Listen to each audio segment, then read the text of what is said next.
नमस्कार दोस्तों, मैं ईश्वर साहू आपका फिर से स्वागत करता हूं टेकराइट इंस्टीट्यूट के इस ऑनलाइन प्लेटफॉर्म पर। आज हम जनजातियों की ही क्लास को आगे बढ़ाते हुए, वैसे गदबा जनजाति मुख्यतः बीजापुर क्षेत्र में, यहाँ इस वाले क्षेत्र में निवास करती है गदबा जनजाति। लेकिन हालांकि संकेंद्रण कहाँ है? दक्षिण छत्तीसगढ़ में है, लेकिन यह रायगढ़ में भी है पाई जाती है अंशतः इनका निवास, और साथ ही साथ ये बिलासपुर क्षेत्र में, बिलासपुर। तो देखो, गदबा हालांकि बस्तर संभाग के बीजापुर जिले में निवास करती है विशेषकर, ठीक। लेकिन इनका अंशतः जो निवास क्षेत्र है वो रायगढ़ भी है और बिलासपुर भी है।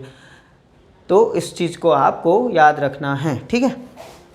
अब संकेंद्रण लिख भी देता हूँ, इसको फिर मिटा दूंगा नक्शे को। संकेंद्रण इनका प्रमुख रूप से है कहाँ? बीजापुर जिला, बस्तर संभाग, बीजापुर जिला, बस्तर संभाग, ठीक। साथ ही रायगढ़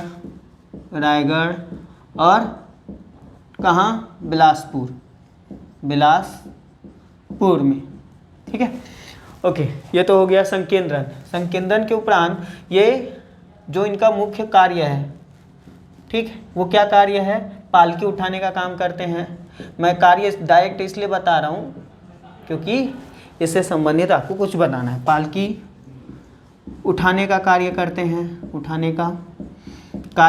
हैं, ठीक है। कहाँ से आए हुए हैं? उड़ीसा से आए हुए हैं। उड़ीसा से आगमन।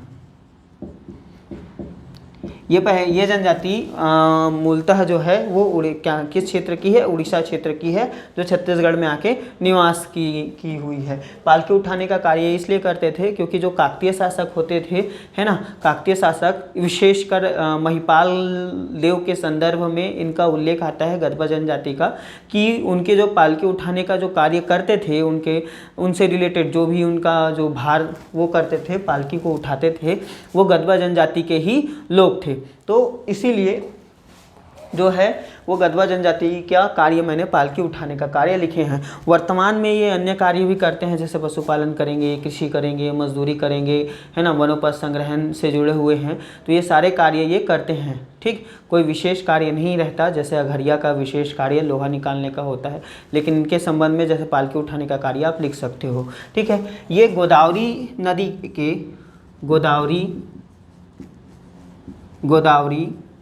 नदी के दक्षिण में निवास करते हैं। अब इनके नाम को देखिए आप, गदबा, ठीक है। तो गदबा, तो ये गदबा जो है वो गोदावरी नदी के दक्षिण में वास करने के कारण, गोदावरी नदी के दक्षिण में वास करने के कारण इस जनजाति को क्या कहा जाता है? गदबा कहा जाता है। एक किंवदंती है, एक मान्यता है, ठीक है। तो गोदावरी नदी के दक्षिण में निवास के कारण इन्हें गदबा कहा जाता है, ठीक है। गदबा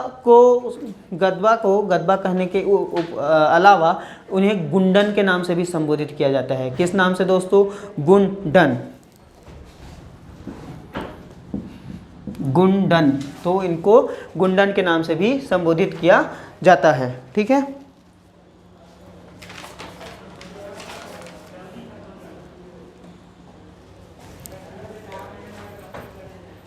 और साथ ही साथ इनमें कमार जनजाति की तरह इनमें भी घोड़े को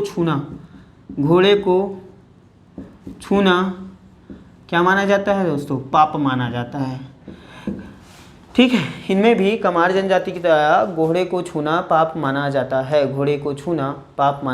है, ठीक। इतने को याद रखना है आपको।